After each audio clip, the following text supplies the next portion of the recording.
when I was 12. I sat them down and I said, I want an agent. I want to act. And I said, I made an appointment. I have an appointment on Tuesday. And, when we went to meet her, she had me read a Tide commercial. And then my mom came in and she went, "This kid's a star.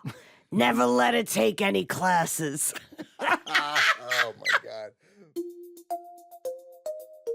Determination and maybe a little chutzpah can take you pretty far in Hollywood, especially if you're Pamela Adlon, who landed her first movie role at the age of 16, the sequel to Grease.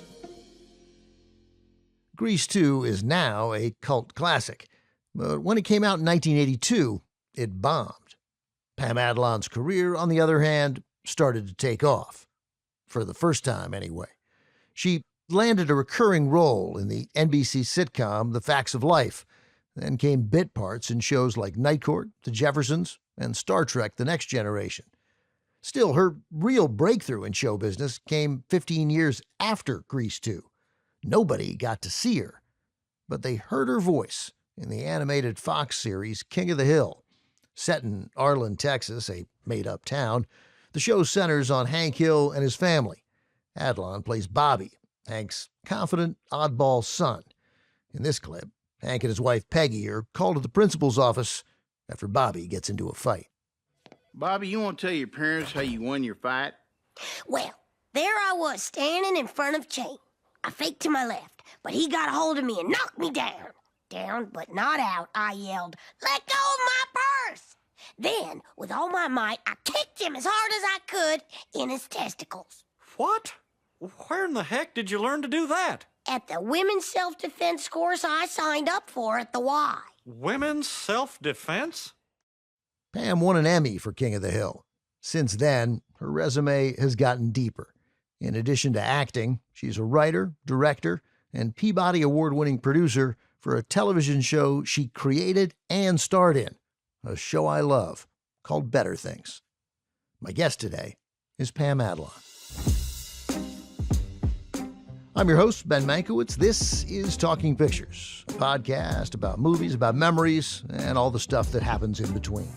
Turner Classic Movies makes this podcast with the streaming service Max, where you can see some of the movies mentioned in this episode. While Pam Adlon is widely known for her work in front of the camera in shows like Californication and Louie, she's also become an experienced director, first for television, now movies. In 2024, Pam directed her first feature film, the comedy Babes. It stars Michelle Buteau and Alana Glazer as best friends whose friendship is tested after one of them decides to keep her baby, even though she may not be ready to be a parent. You will be there for me every step of the way, no matter what choice I make. I need to know that. Yes. I am going to have a baby. Eden, are you sure about this? The hormones can be pretty intense. Hormones? LOL, Mitch McConnell. I love you. What? Eden, I just wanna, I'm just trying to say, I'm just. Son, you think I can do this, right? Pam and I are friends, but even I didn't know how she recently acquired a new nickname. Pam Adlon. Jupiter. Jupiter. So, yeah, all right. So, the first question I have there, Jupiter? Yeah. Nicknames. So, why are you called Jupiter? Well, Cree Summer gave me that name because it's a pirate name. I had a huge crush on Cree Summer. Colossally huge crush. Easily. Yeah. Easily. Every time.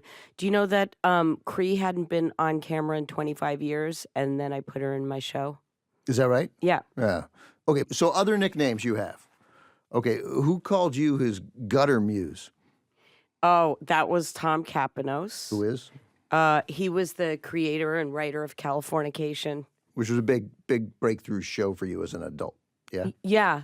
It was, at that time, I was actually not meant to be a part of the cast, and when I read the pilot script for Californication, I didn't understand it.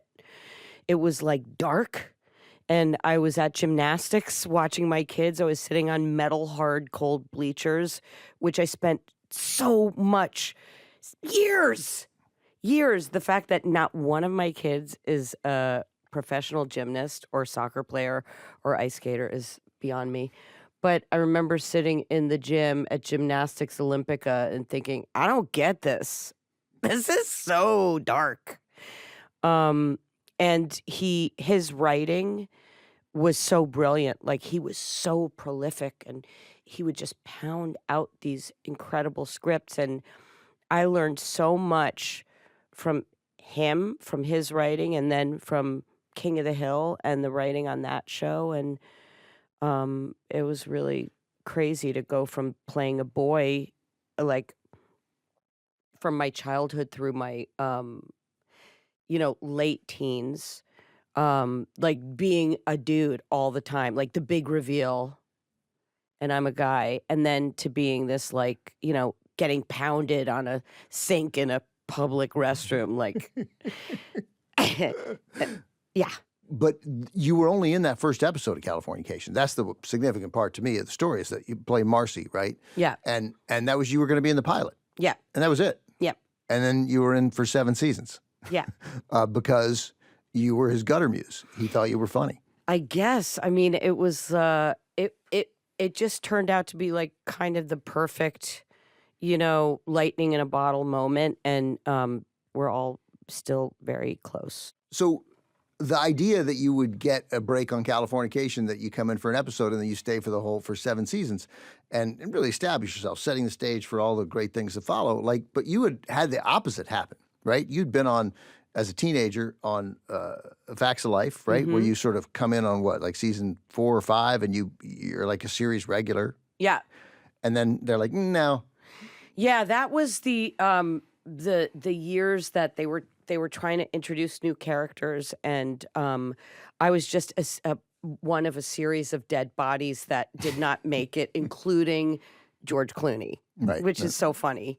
And all of those things are, so these are very connected in my career to me. So when I wasn't meant to be in Californication, like, I wasn't meant to be, like, at the same time I was shooting Californication, I did an arc on Boston Legal. And it just happened that, David E. Kelly and Tom Capanos just kept writing me in. I accidentally stumbled into these jobs. I don't think I would ever have been cast on purpose, And then when I was fired from a bunch of stuff, both of these things became kind of my brand, which is how I came to really make Better Things, my show. Right. What do you think your brand is? Just like a hand in your face getting shoved to the side, like, not quite getting invited to the party, not, she's a girl, but she's not a girl. She's not a dude. What is she? Help me out here. That kind of thing. And even, when I am invited to the party, like, showing my credentials and it being rejected, like, it's kind of funny, and it's a way of looking at life. It's the lens that I would look at life in order to survive, really. So I end up quoting this a lot because it's one of the things my father taught me, and I love my dad. But Branch Rickey, who signed Jackie Robinson, said, other people have versions of this quote, but he said, "Luck is the residue of design." So, like, it's not an accident that happened. In some ways, it was inevitable. You put yourself in a position, kept doing the thing you do, took it seriously, right? You didn't ever phone auditions in, or probably not. And certainly when you got a role, you didn't phone that in. You were prepped, you were ready. And, you knew how to be funny, and you seized moments that presented themselves, and it just finally, it happened. The luck is that it happened with 2 people who recognized it. I love residue. I feel like it's what you do with it. It's like, if, people use this term Nepo baby, and, I mean, it's this weird thing. It's just like, people are like, oh, you're Joe Mankiewicz's son. And you're like, no, I'm actually, Frank Mankiewicz's son, right? yeah, or whoever Oh, right. you're, yeah. But everybody comes from something. My dad was a writer, producer, and I grew up on sound stages, and that was a huge thing, a huge part of my life. Through your dad. Yeah. Like what sound stages? What are we talking about? Yeah, I mean, he was always writing and producing. So it started with morning television In New York. Mm-hmm. With the Dave Garroway show, which became AM New York, which is now, I think, the Today Show. Became the Today Show, ultimately. That's yeah, right. And so I just love that. And I always thought, like, I really was emulating what my dad was doing, which was writing and producing. And I thought, I want to be an actor because that felt more accessible to me because of being a girl, I guess. And so then... but there's a real point there that you thought, like, writer-producers, I've seen them. They all look like my dad. Yeah. Right. Yeah, that wasn't a world that was open to me.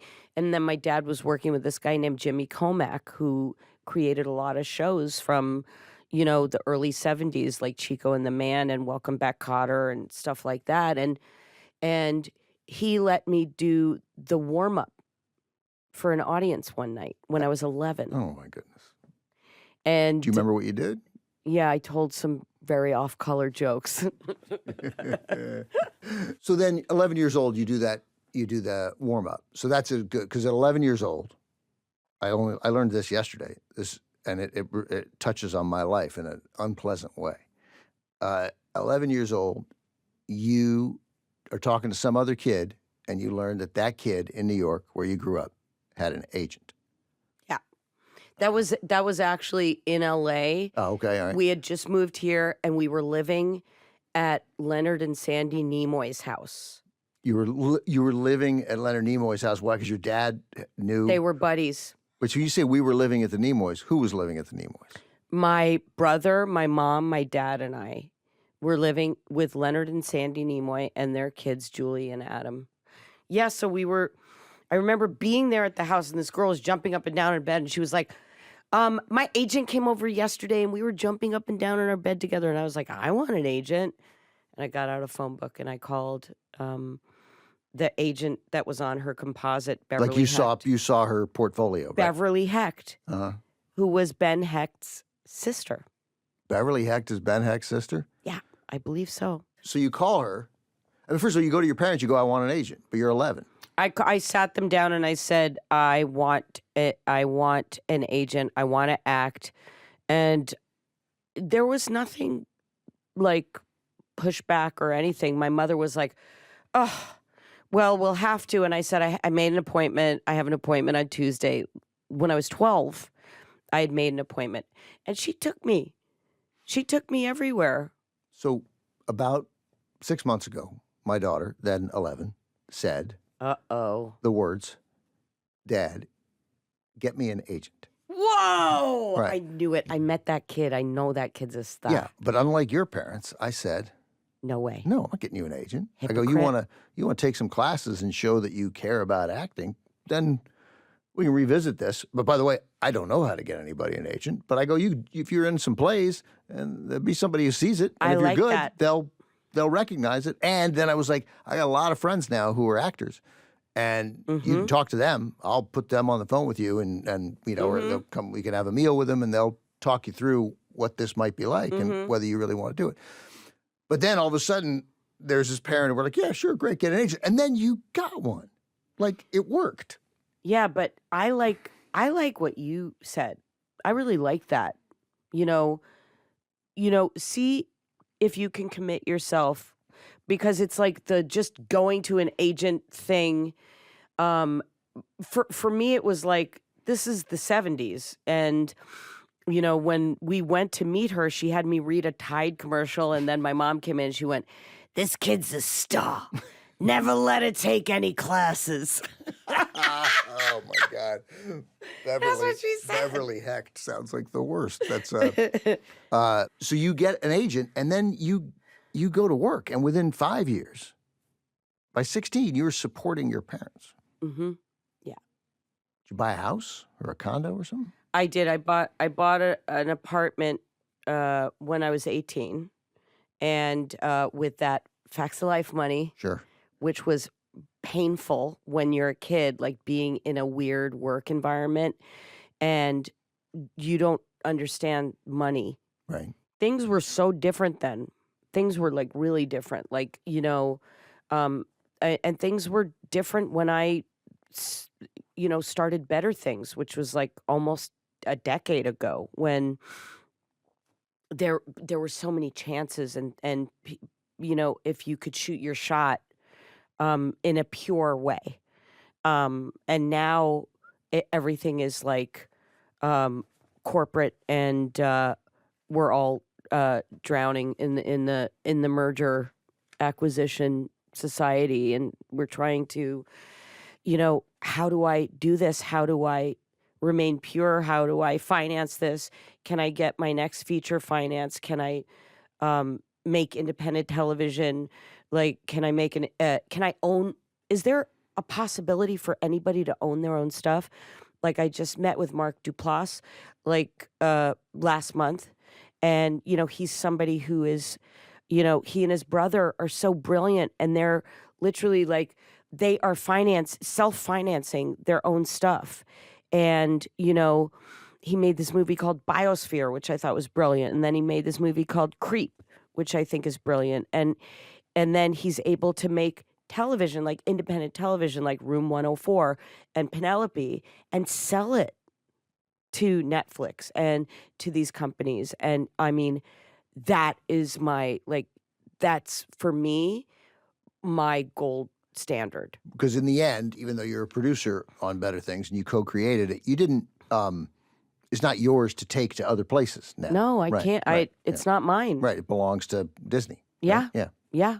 And it didn't belong to Disney when we started. But, it's funny because I made this big bag when I was 16 years old. And then less than 10 years later, I couldn't pay my rent. And it was, I was selling my record collection. And then I started getting into voiceover, and it was all radio. And I was doing radio spots. And I, started doing animation. It was incredible. Like radio, like I did one of my first spots with Fred Willard and June Foray. I don't know who June Foray is off the top of my head. Rocky and Bullwinkle, All right. and Judy Jetson, and okay, all right, there you go. All right. The OGs. Yeah. So what was the first big? Was that the first big voiceover job? It was I did a lot of series, and then my first series was called Phantom 2040, and it starred Margot Kidder, Carrie Snodgrass, God bless the dead, Scott Valentine, Paul Williams, the great composer, singer, song, who was my idol. Sure, Love Boat. And did you say Love Boat? Yeah. I didn't realize. Yeah, yeah. But then I The did. love was exciting and new. No, the great Climb thing about it. Aboard. Climb aboard. They were, because it was as if they were expecting us. I mean, That's right, but it was Disney that I started doing all this, cartoons and animation, and I'm still working for Disney as a voiceover actor and doing like new Disney shows like Phineas and Ferb and Milo Murphy's Law and all of that. That's still my bread and butter to this day. And then we did King of the Hill, 13 seasons, which is now under Disney's umbrella. So I mean, that's that's my house. You're a Disney star. That's my mouse house. Yeah. And you did a Miyazaki movie, for crying out loud. I did a couple. I dubbed a couple. There's this guy named Jack Fletcher who's this great director, animation director. And it's incredible to dub a Japanese film because you've got to match the mouth flaps, which are speaking Japanese, and they take it out and then they put English language in it. Right, And but they can't change. You can't change. This is obvious, but you That's can't right. change the mouth flaps. That's right. And so it was incredible to do that and learn that. And then And you do it but how do you just match it? Jack Fletcher, like he goes through all of it. And, I like the animators, they see like, the syllables and how it's going to fit into your mouth. And yeah, I did like 2 or 3 Miyazaki movies, and I did a film called The Animatrix, which was the animated version, and then Vampire Hunter D, and like a bunch of animated shows, and then a bunch of toys and games. So I mean, have you made more money from animated stuff than acting as yourself? Yes. Yeah. Wow. Well, that would have to be King of the Hill, which is like the holy grail of. Yeah. I once asked Errol Morris whether he made in front of a big audience at like Netflix's headquarters before a screening of one of his movies. And I asked him, so you do a lot of commercials. He was like, yeah. I go, so have you made more money from commercials than from your documentaries? And he goes, are you insane? he says, it's got to be the dumbest fucking question I've ever heard in my entire life. Yeah.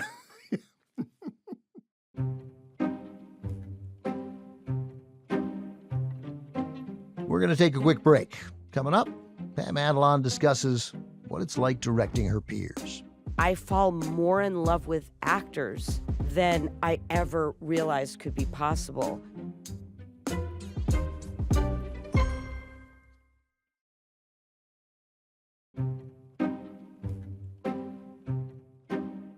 After acting for more than 30 years, Pam Adlon decided to create what she knows. She took the spine of her own life and turned it into a TV show. Better Things debuted on FX in 2016. Its fulcrum is Sam Fox, played by Pam. Sam is a working actor and single mom raising 3 daughters. She also looks after her English mother, who lives next door. Every single one of those things is also true of Pam. The show is hilarious and awkward and emotional, often in the same scene, because it does not shy away from the spectacularly uncomfortable conversations parents have with their kids.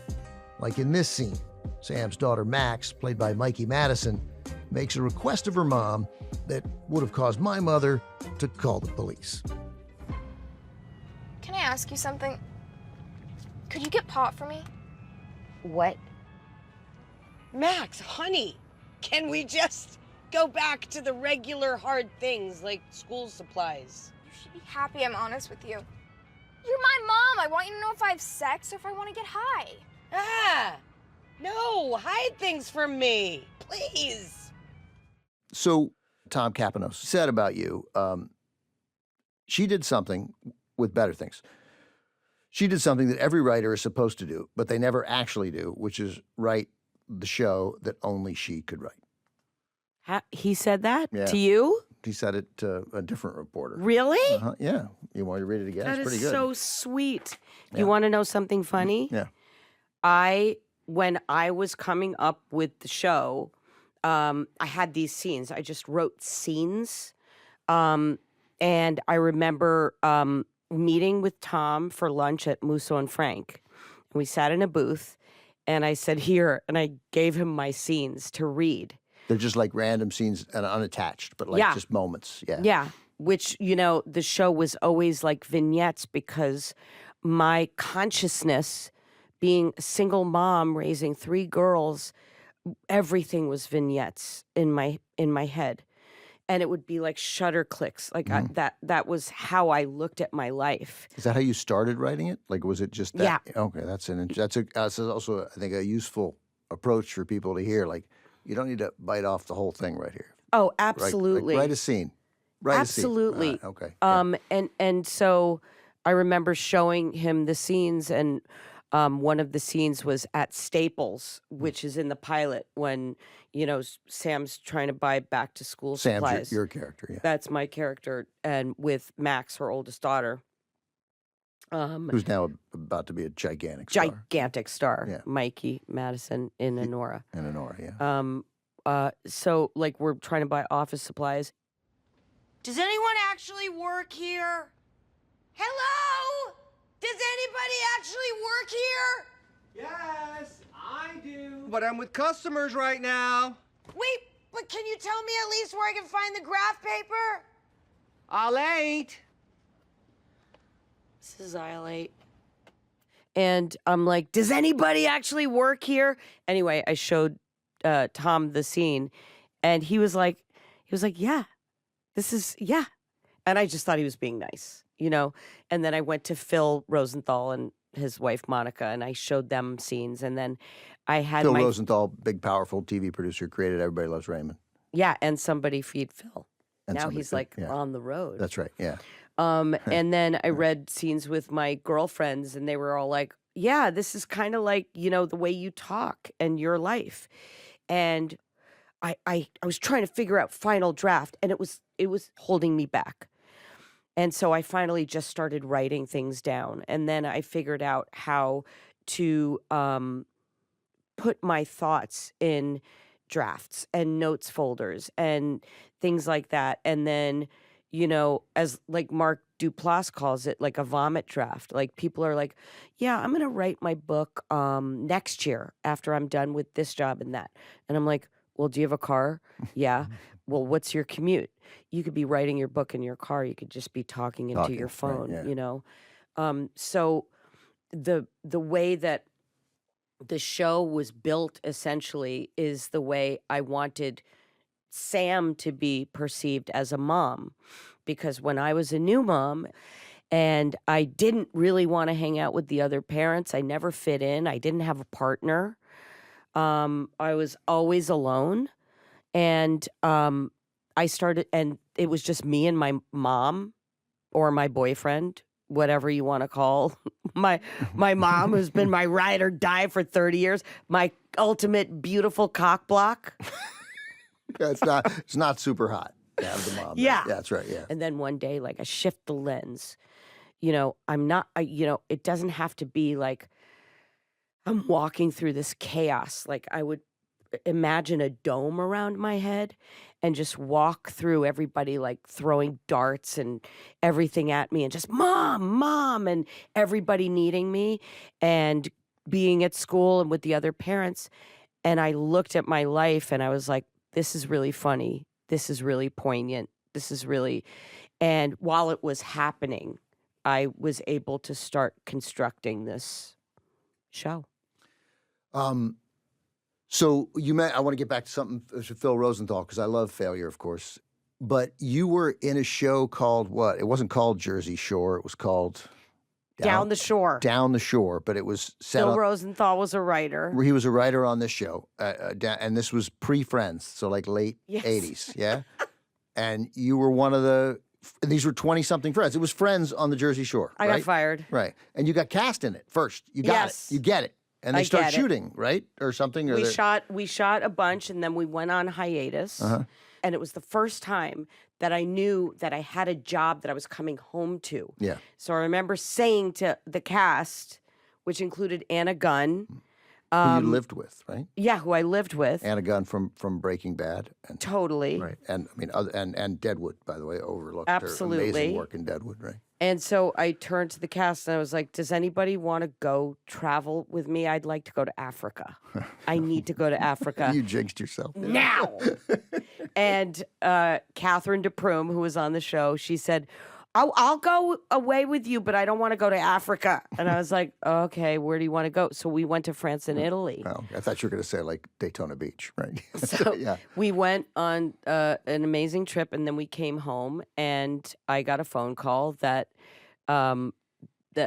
they were continuing the show, but not with me. And I was living with Anna Gunn at the time, and I told her, and she burst into tears. She was so sweet and empathetic. And I was like, bro, you don't know what business we're in? Right, because by this time you've been in it 10 years. Yeah. Yeah. And I was like, oh, I've been there, done that, got the T-shirt on being rejected and fired, and and it doesn't hurt any less, but it's like I say this about the blows, like the blows don't. When the blows happen, no matter where you are and what you've been through, they don't hurt any less, but they last for a shorter amount of time. They don't resonate like you can, there's less residue. Yeah, less residue. Yeah. Nice. Yeah. Very nice. Little high five there. Yeah, right. The rejection because you can be seen here as a regular person somehow. So when I started going out for jobs like talk shows, game shows, when I got to LA and didn't want to be a journalist anymore, I got rejected, 117 straight times. And the rejection is pretty personal. I don't like your face and the way your shoulders are attached to your arms. Yep. It's like upsetting to me and we're not going to hire you, you know? And then I realized, oh my God, the actors, these are game shows. This is stupid. But actors are giving themselves emotionally to these parts. So that rejection is acute, and it can drag you down. There's nothing, for me, becoming a director who's an actor first, it was anathema to me to ever give an adjustment to an actor as an actor. I learned that when I was a teenager and I was doing a play with a guy and I asked him to say his line faster because somebody was going to see, there was a severed head or whatever. And he screamed at me. He was like, nobody tells me how to act. And he threw a chair at me. And I was 19 and I was like, copy that. Never, ever give a note to an actor. Always go to the director, whatever. And then, I become a director and I'm acting with actors and I'm dealing with their fragile personalities and trying to give them stuff. And I fall more in love with actors than I ever realized could be possible because I'm like, please help me. I need you to do the work before you get to the set. Because and you want it when you're acting. You want a director who has an idea of what they want. Well, I realized this when I was doing Californication, which was 7 seasons. We would have revolving directors, and it was all like David Duchovny would direct the first episode of every season, and it was heaven. Right. And then we would get like Bart Freundlich, who would come in, great director. He would just make it good. He would make it good. So there's been so many directors I've worked with that are technicians and they're obsessed with the toys and the all of that and focal lengths and lenses, and you can watch, all I do is watch films. I have TCM on 24 hours a day, as you know, and I would much rather watch films that are intentional.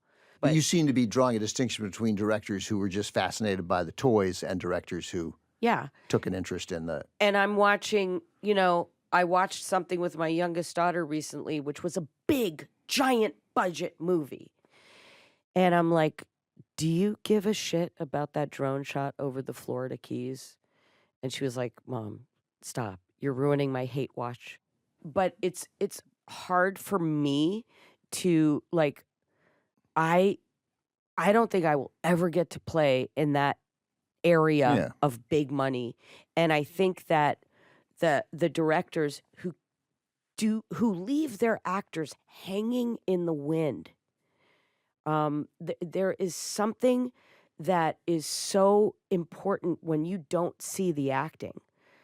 When there is seamless acting and it's just you're experiencing the film, that's a good director and great acting.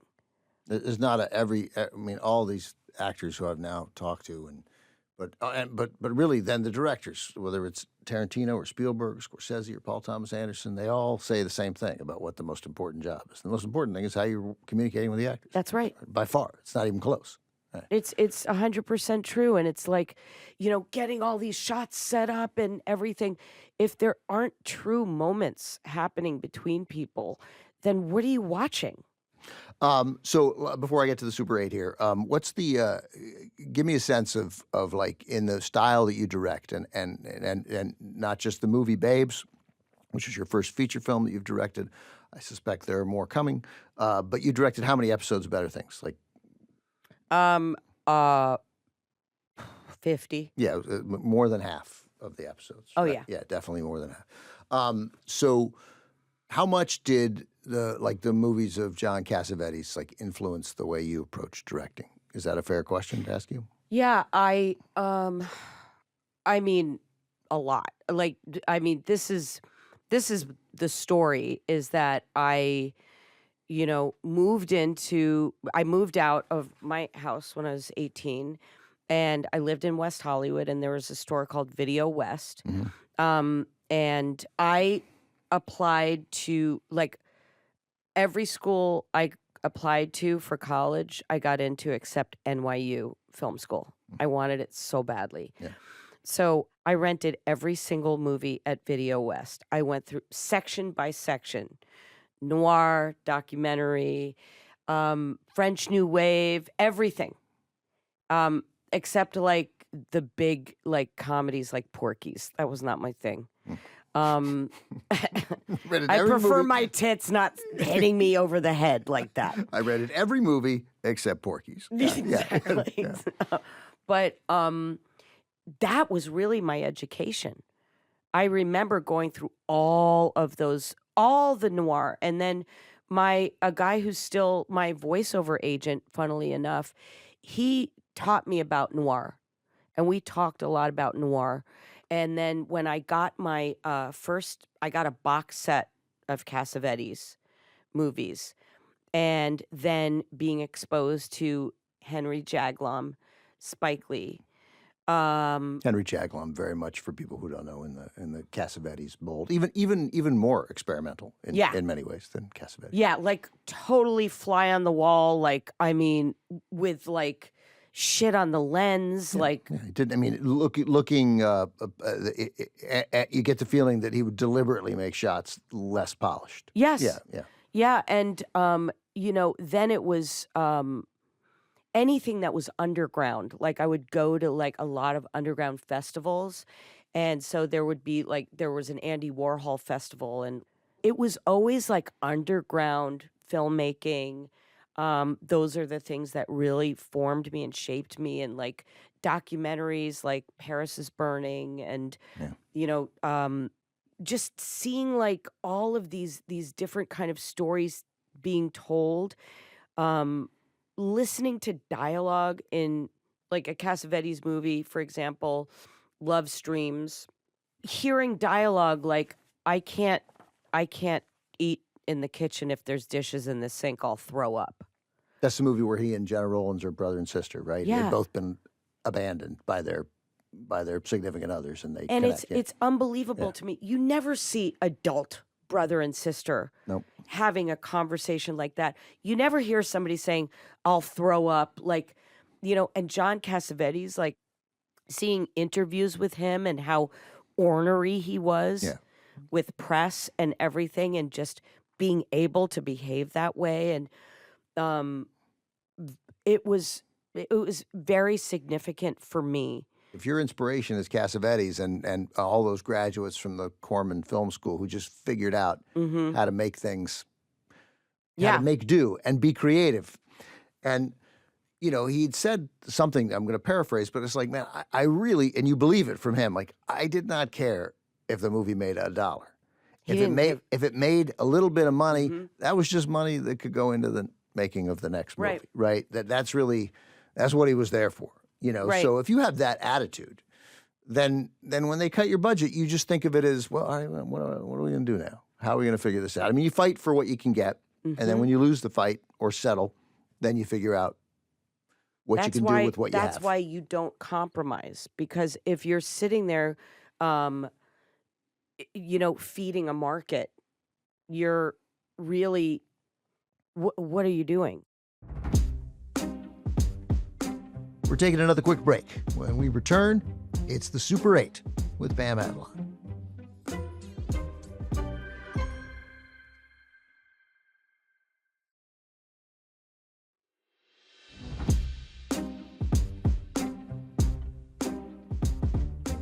And we're back. Time for the Super 8, where we ask our guests a series of set questions about movies they've watched, movies they've loved, and movies they'll never forget. All right, Super 8. You did not prepare.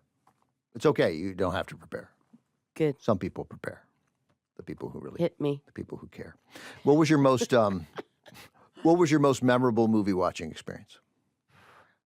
Fame. As a kid, like 14? Yeah. Why was it memorable? Because it was everything. Like, I was obsessed. Right.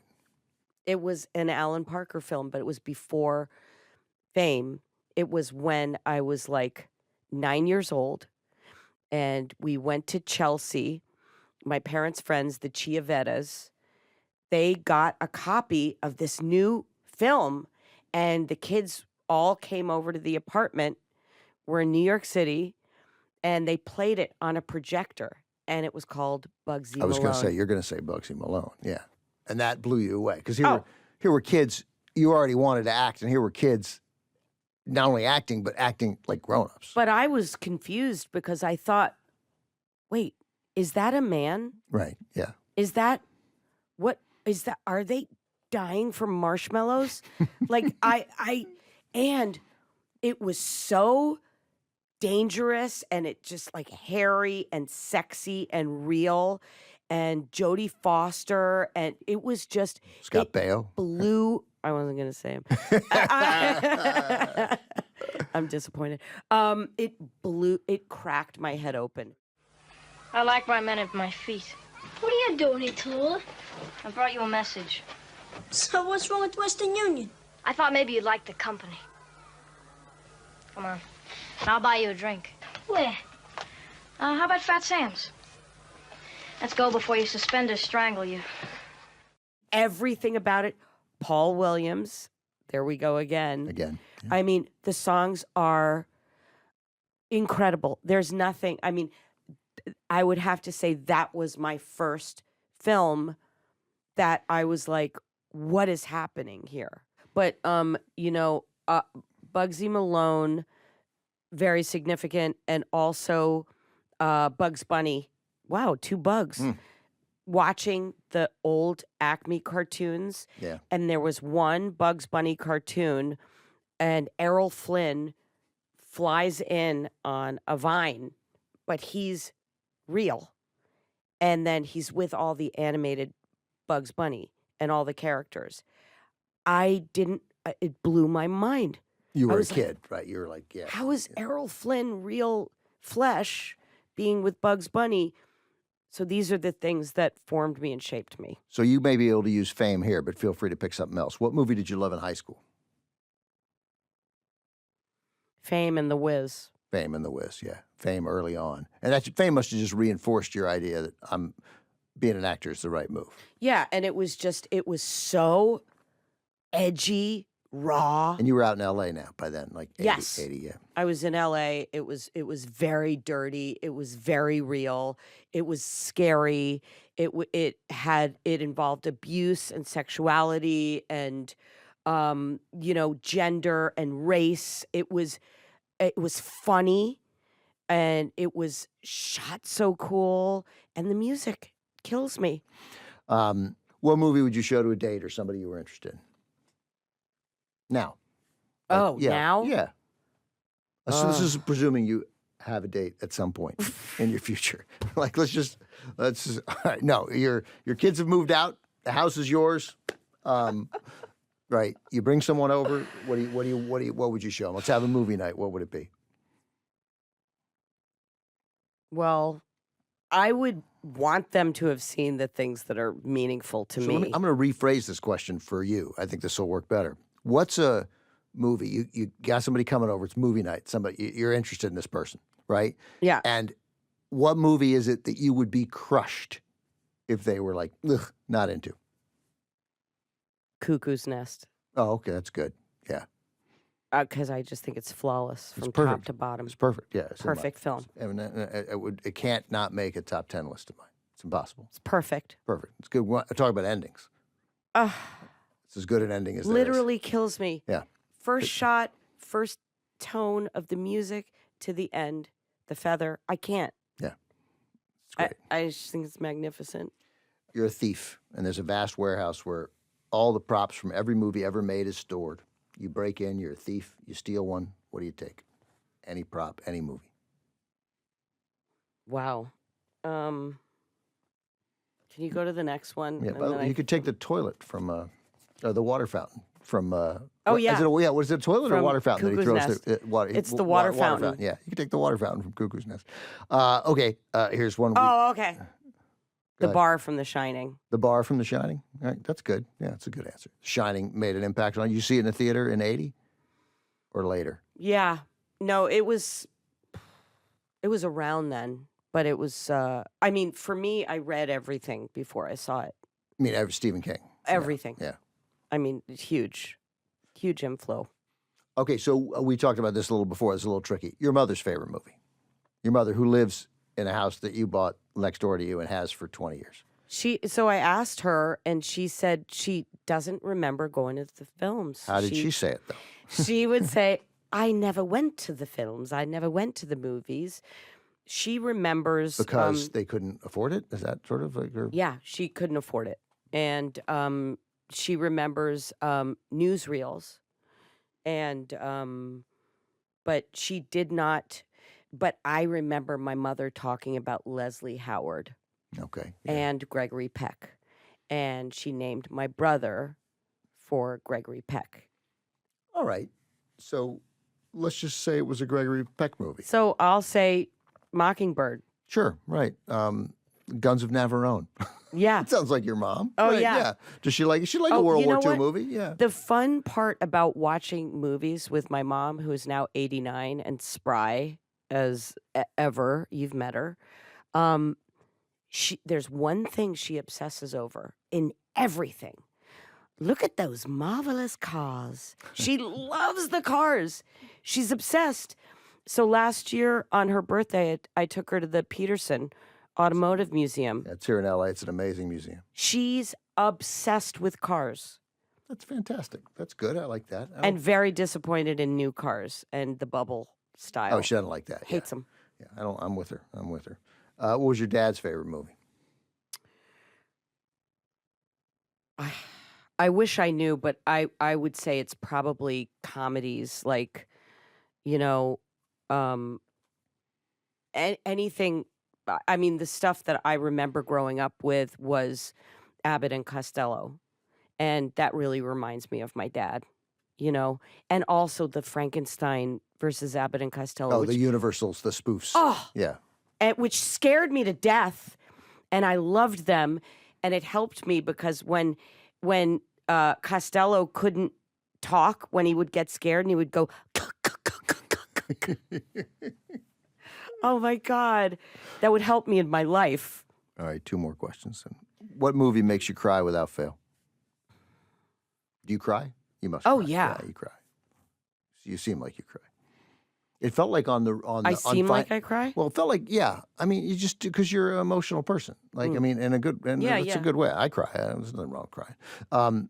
In Finding Your Roots with Henry Louis Gates, you're the first episode I ever saw. I mean, I've read about the show for years. I've seen little clips, but you're the first. You and Catherine Hahn were together in an episode. It's the first one I watched start to finish. Mm-hmm. And it's amazing, by the way. It's really good, that show. Crazy. I see why. I totally want to go on it. I need to get like 22% more famous. I'll tell him. But but there were a couple times in edits where I thought you had been crying, and they didn't show. Oh that. yeah, I was crying through the whole time. Yeah, that makes. Well, sorry, but when Dr. Henry Louis Gates, Skip to his friends. Yep, that's right. Yeah. Looks you in the eye and is paying attention to you about you and your DNA and your whole life, it is profound. Yeah. It's really like, it is just the great leveler of, you can watch anybody who's on it and he's telling you about things that you're vulnerable about, but you don't even know. That's right. You don't even know that you're vulnerable. Yeah. I mean, you had certainly you had family members killed in the Holocaust in Ukraine. Yeah. Yeah. I didn't know any of that. Yeah. It was absolutely astonishing. And you found out that Meryl Streep's your cousin. I know. Have you talked to her about that yet? Is that no? Put me in touch. I've never met her. Do you know that? I'm meeting her next month for the first time coming up. I met January. her once. Yeah. We all were obsessed with her. We watched Mamma Mia last night. Yeah, so Mamma Mia is a good example. So I watched Only Murders in the Building with my wife and daughter, and there's a moment where she in I don't know, season 3, where she's then playing the nanny in this Broadway play in the show, and she sings a lullaby, and I started to cry, and my daughter's making fun of me for crying. I'm like, I just found that incredibly moving, and I go, she's what the career she could have had, and then when we go on YouTube and we watch the end of Postcards on the Edge, where you're like, oh, so she could have been a rock star easily. She just would have been. Unbelievable. Yeah, and she was like, no, I have this talent, but I'm not going to use it. Yeah. I'm going to put it aside, and I'm going to do this other thing, and it turns out I'm the best person who's ever done that also. We watched Mamma Mia last night, and my daughter and I were talking about it before we put it on. I mean, she sings The Winner Takes It All at the end. It's like live, running on one of those goaty hills in Greece. It is brilliant. Yeah, it's she's those moments that catch you, that you're not sitting down, like specifically, like you steel yourself because you're like, you don't want to cry. I mean, I just watched a movie called My Old Ass. I was hysterically crying, and it was brilliant. And, My Old Ass. But you sit there and you're like, I don't want to watch Schindler's List right now, because it's so, you don't want to cry. The Notebook, my daughters, we love this movie. There's so many films that are so poignant that, I mean, I don't know that you actively know that you're going to get emotional. But it means so much when it's something random, like one moment like you had. Yeah.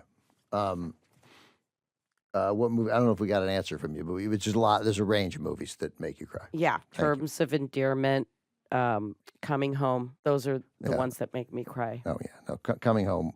Yeah. Those are 2 great. Those are perfect. Yeah. What movie makes you laugh without fail? Oh, God. I mean, you must be so many comedies. I don't even, I wouldn't know where to begin. We just watched The Birdcage. Yeah. I'm working with Nathan Lane right now. I had just watched The Birdcage with my daughter and 2 of our dear friends. We were screaming. Yeah. We were roller coastering. Like Nathan Lane and Robin Williams.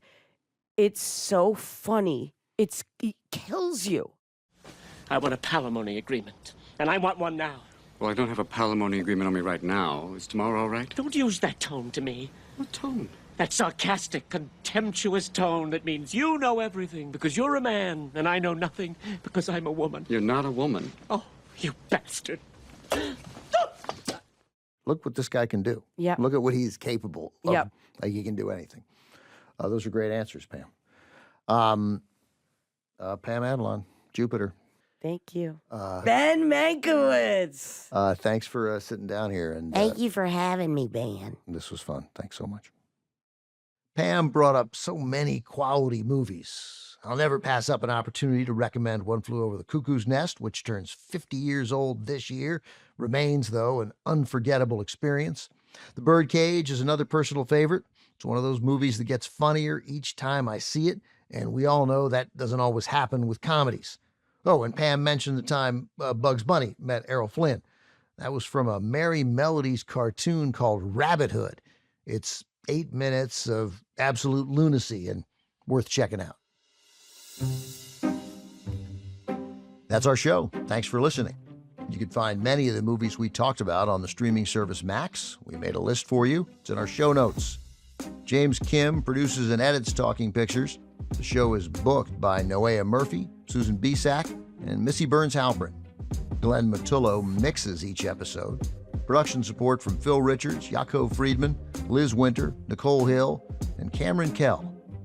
Angela Carone is our executive producer. Special thanks to Michael Gluckstad, Allison Cohen, and Kenya Reyes from the Max Podcast team. I'm Ben Mankiewicz. See you next time.